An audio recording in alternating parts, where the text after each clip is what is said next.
प्यारे बच्चों, good morning. जब जगो तभी सवेरा। कैसे हैं आप लोग? उम्मीद करता हूं खूब मेहनत से पढ़ाई करते होंगे। आज हम लोग 9th क्लास के दूसरे चैप्टर पॉलिनोमियल यानी बहुपद की एक्सरसाइज 2.1 यानी पहली एक्सरसाइज, दूसरे चैप्टर की पहली एक्सरसाइज करने जा रहे हैं। इसमें पहला क्वेश्चन जो दिया जा रहा है कि which of the following expressions are polynomials in one variable and which are not state reason for your answer.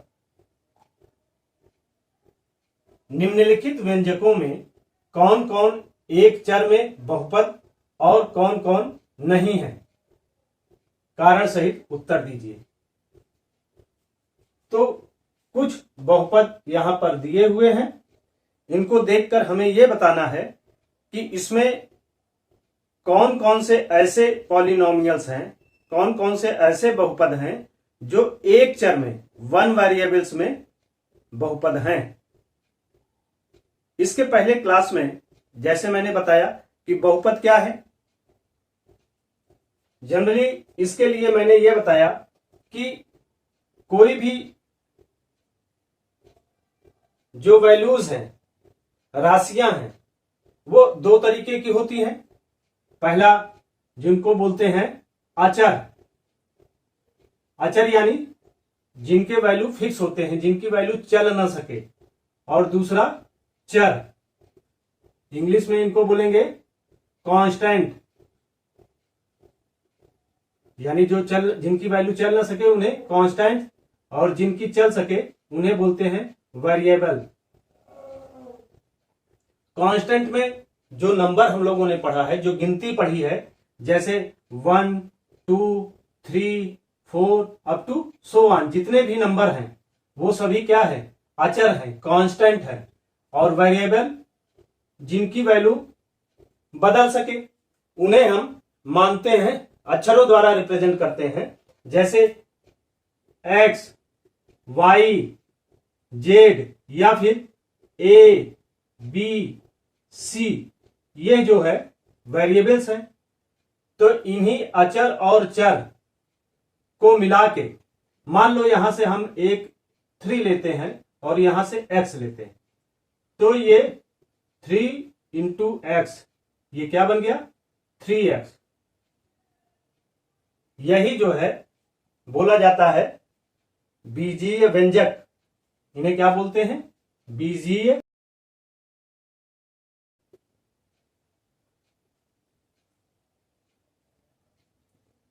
इन्हीं बीजीय व्यंजक एल्जेब्रिक एक्सप्रेशन को जब चर, यहां पे क्या है? x है, इसको घातों के रूप में व्यक्त किया जाए, यानी मान लीजिए यहां पर अगर कोई घात नहीं है तो कितनी होगी? x की घात 1 मानी जाएगी ना, यानी x की घात 1 होगी।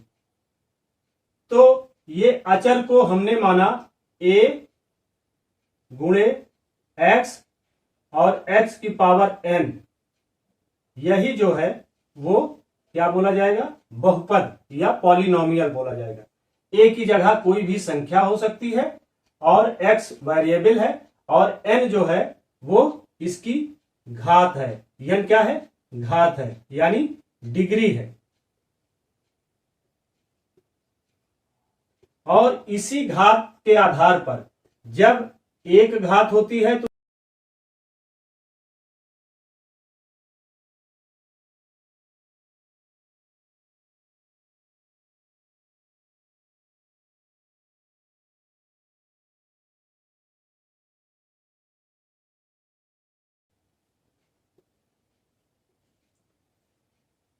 जब किसी चर x पर एक घात होती है, n की वैल्यू 1 होती है, तो उसे लीनियर पॉलिनोमियल यानी रैखिक बहुपद।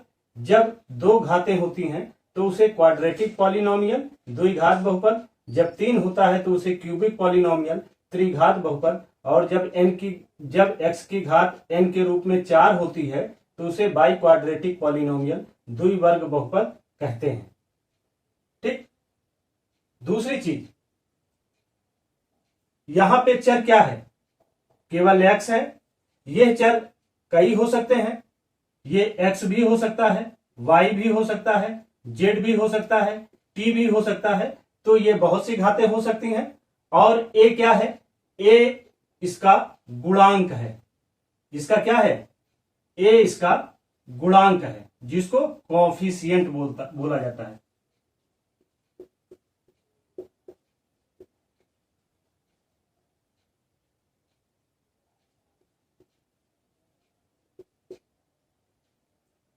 तो a जो है कोएफिशिएंट है, n जो है वो उसकी घात है, और x क्या है? वो चर है, यानी वेरिएबल है, जो आप इस तरीके से इसको रिप्रेजेंट कर सकते हैं।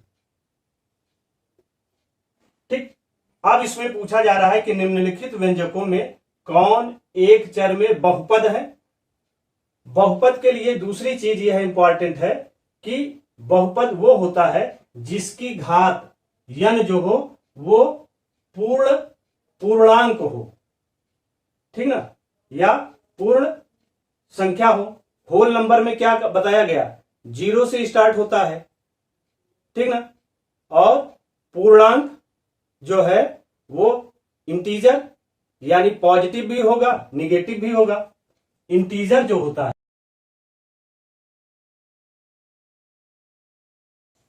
जो पॉजिटिव इंटीजर, ये क्या है?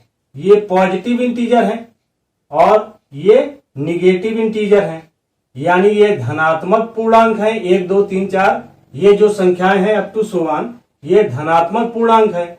और 0 के पीछे जो संख्याएं हैं -1 -2 -3 ये निगेटिव पूर्णांक हैं, ऋणात्मक पूर्णांक हैं या निगेटिव इंटीजर्स हैं। तो n जो होगा वो केवल पॉजिटिव इंटीजर्स होगा, यानी n जो है वो क्या हो? पॉजिटिव इंटीजर्स हो, यानी धनात्मक पूर्णांक हो। ये घातें कैसी हों?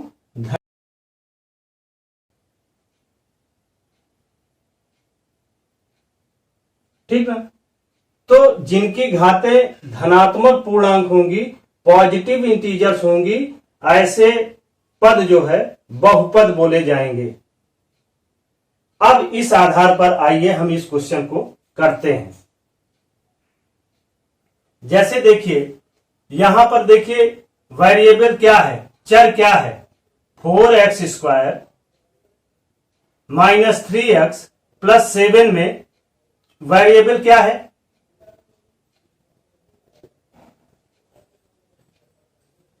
यानी चर क्या है? x है, ठीक ना। और x की घात आप जानते हैं, किसी भी बहुपद की घात जो होती है, यानी पॉलिनोमियल्स की डिग्री जो होती है, वो किसी भी वेरिएबल्स पर जो सबसे बड़ी घात होती है वही इस पॉलिनोमियल्स की डिग्री होती है। तो इस polynomial 4x square -3x plus 7 की डिग्री क्या है? घात क्या है? यहां पर इसकी घात n बराबर 2 है, जो सबसे बड़ी घात है। जैसे आपके घर में सबसे ज्यादा प्रसिद्ध होता है, निमंत्रण उसके नाम पे आता है, हाँ? तो वैसे ही जिसकी पावर ज्यादा होती है समाज में, उसके नाम से निमंत्रण आता है। तो वैसे ही जैसे यहां पर x की पावर जिसकी ज्यादा है, वही इस बहुपद की घात होगी, वही इस बहुपद की डिग्री होगी। तो यहां वेरिएबल्स क्या है? x है, और कितनी है? वेरिएबल कितने हैं? एक ही है, केवल x ही है। और इसमें यह बताना है कि एक चर में बहुपद कौन है और कौन नहीं है। जिनकी घात पॉजिटिव इंटीजर नहीं होगी, धनात्मक पूर्णांक नहीं होंगी, वो बहुपद नहीं होंगे, और जिनकी घात धनात्मक पूर्णांक होगी वो बहुपद होंगे। तो यहां देखिए एक चर x है और उसकी डिग्री जो है, उसकी घात जो है वो 2 है, इसलिए यह 4x² माइनस 3x प्लस 7 क्या है? वह एक बहुपद है। फिर इसी तरीके से दूसरा देखिए, ये है y² प्लस √2। √2 को क्या लिख सकते हैं? ये हो गया y² प्लस 2। अंडर रूट को लिख सकते हैं, इसकी पावर हाफ है।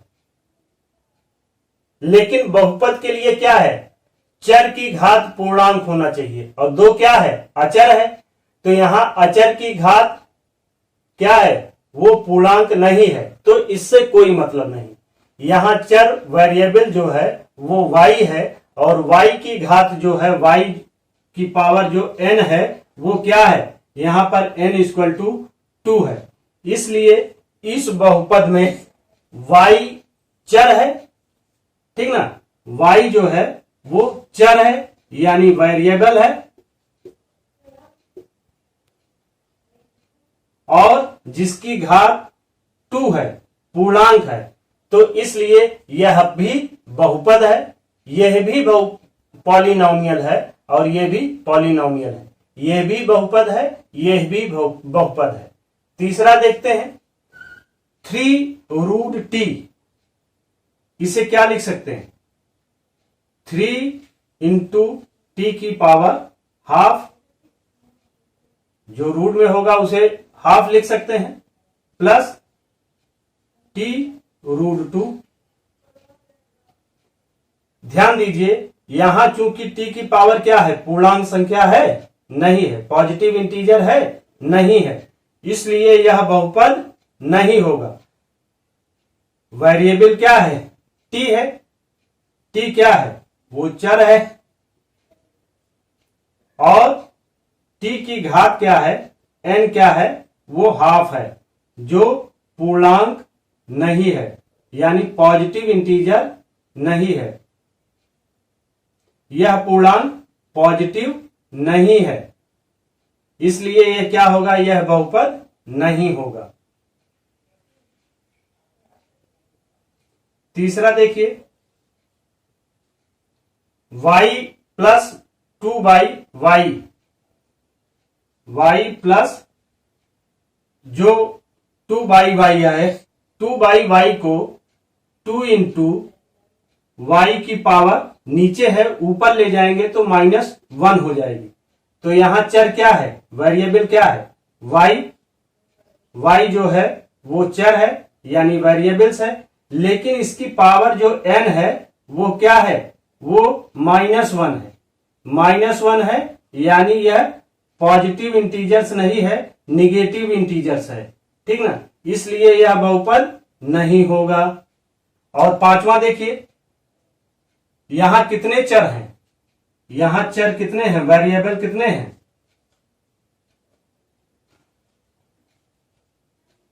3 है। x है, y है और t है, ठीक ना? हालांकि तीनों की घातें जो हैं वो पॉजिटिव हैं। n क्या है? 10 है, 3 है और 50 है। तो तीनों संख्याएं पूर्णांक तो हैं, पॉजिटिव इंटीजर्स तो हैं, धनात्मक पूर्णांक तो हैं, लेकिन पूछ क्या रहा है? एक चर में बहुपद।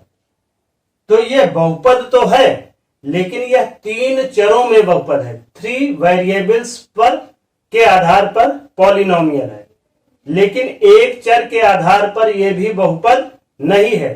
3 वेरिएबल्स के आधार पर तो बहुपद है, लेकिन एक वेरिएबल्स के आधार पर यह पॉलिनोमियल नहीं है, क्योंकि इसमें 3 वेरिएबल्स हैं। हालांकि तीनों वेरिएबल्स की डिग्री जो है वो पॉजिटिव इंटीजर है, लेकिन यहां पूछ चूंकि एक चर में रहा है, इसलिए यह पॉलिनोमियल नहीं है। इसको लिख लीजिए इस आधार पर। पहला वाला जो है, here one variable x has degree 2, so it is polynomial in one variable. एक चर x है जिसकी घात 2 है, 2 जो है धनात्मक पूर्णांक है, इसलिए यह एक चर का बहुपद है। इसे नोट कर लीजिए। दूसरे वाले में, here one variable y has degree 2, जो कि पॉजिटिव इंटीजर है।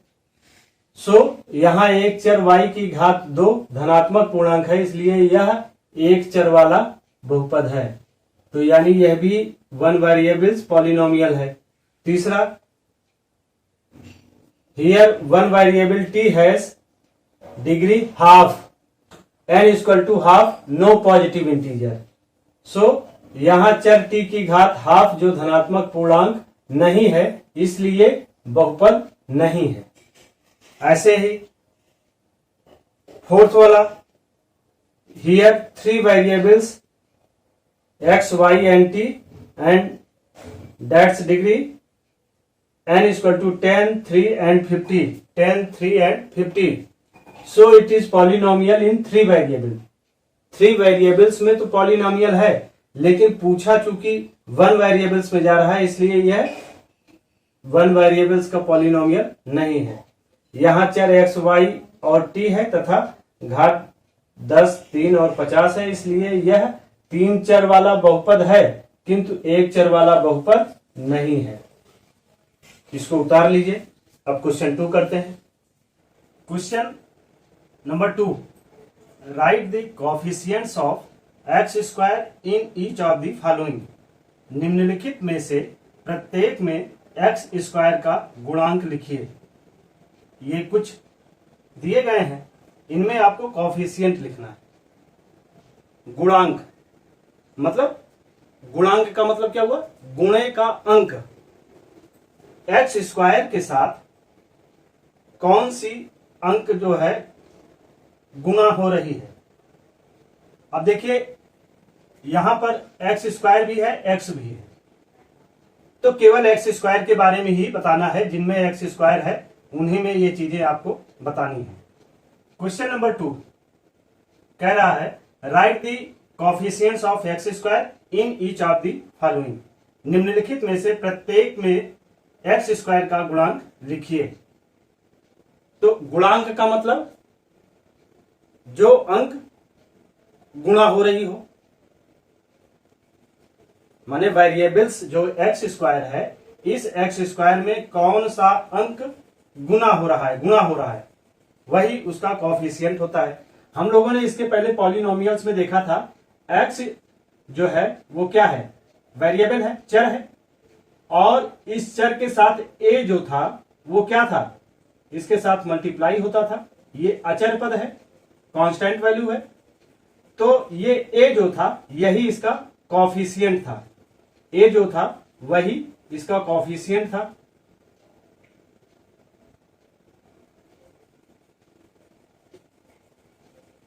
ठीक ना? तो अगर केवल आपको x दिया जाए तो x में x का कोएफिशिएंट क्या होगा? कोई भी अंक नहीं दिया गया तो मान लिया जाता है कि वहां पर उसका कोएफिशिएंट 1 होगा, और अगर घात भी कुछ भी नहीं दी गई है, डिग्री भी कुछ भी नहीं दी गई है, तो वहां पर 1 मान लिया जाता है। तो आइए यहां देखते हैं एक्स स्क्वायर।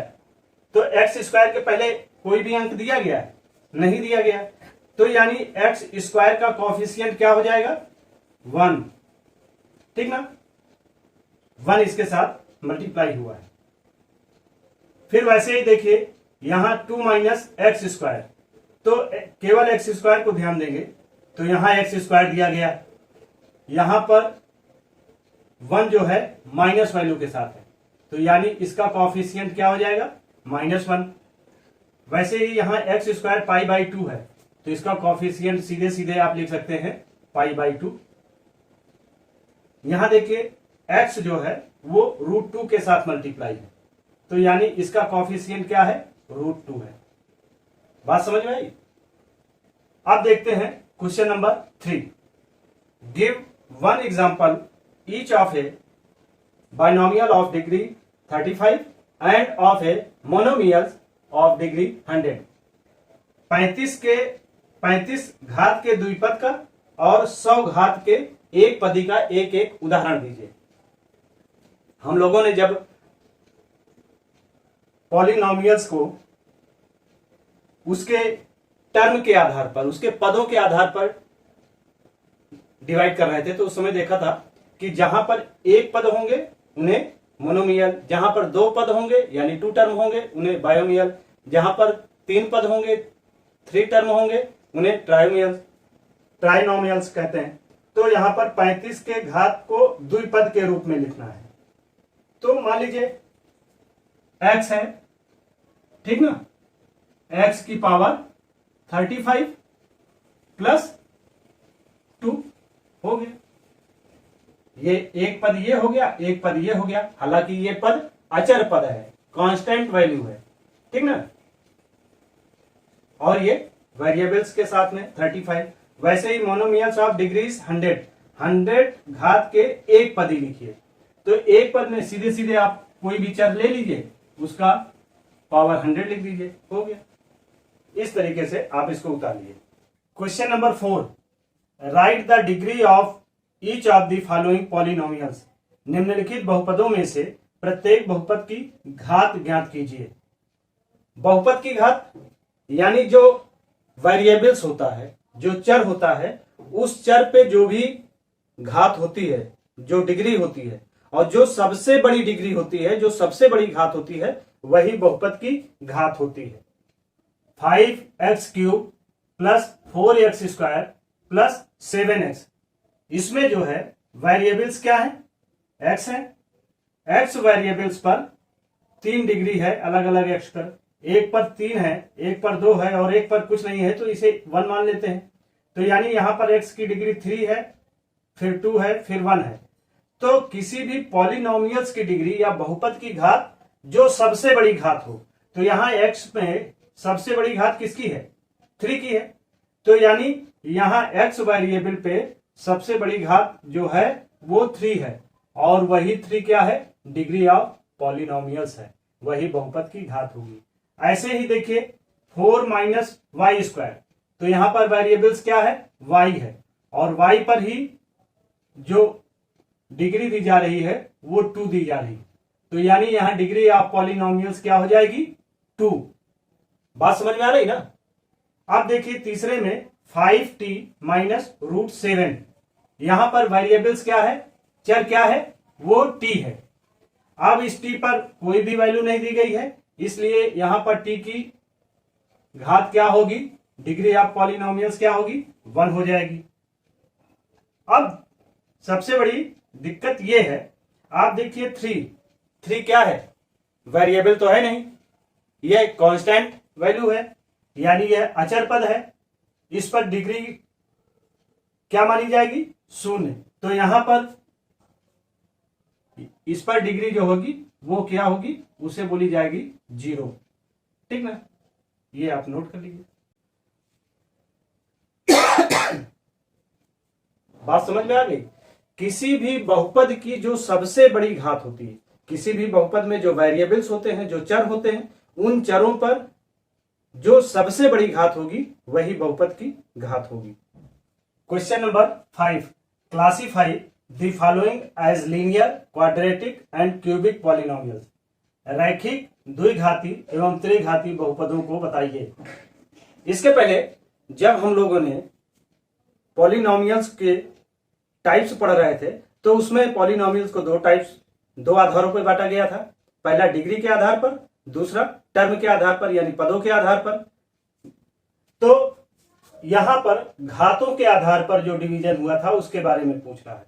ये हम जानते हैं कि कोई भी पॉलिनोमियल्स की डिग्री, जो किसी भी पॉलिनोमियल्स में सबसे बड़ी डिग्री होती है किसी चर पर, किसी वेरिएबल्स पर, वही उस बहुपद की घात होती है। और उसी घात के आधार पर ये डिसाइड करते हैं कि वो एक घाती है कि दो घाती है कि तीन घाती है, लीनियर है, क्वाड्रेटिक है या क्यूबिक है।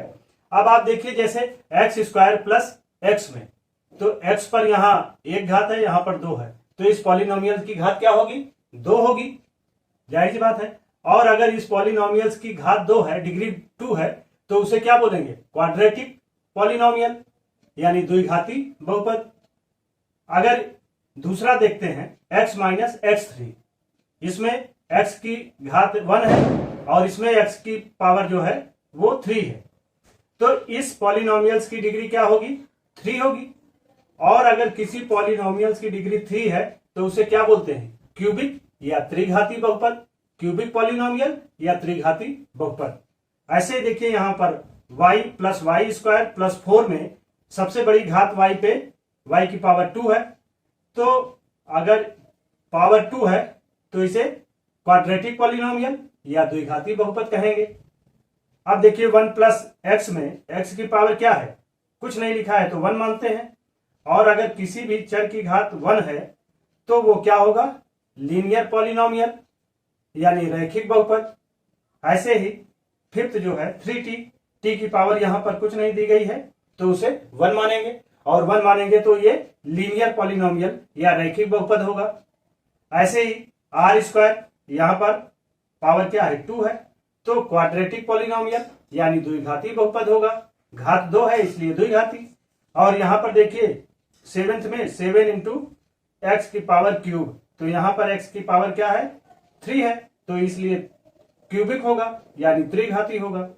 इस तरीके से आपका यह एक्सरसाइज 2.1 कंप्लीट होता है। अब इसके बाद अगली एक्सरसाइज कराएंगे, नोट कर लीजिए।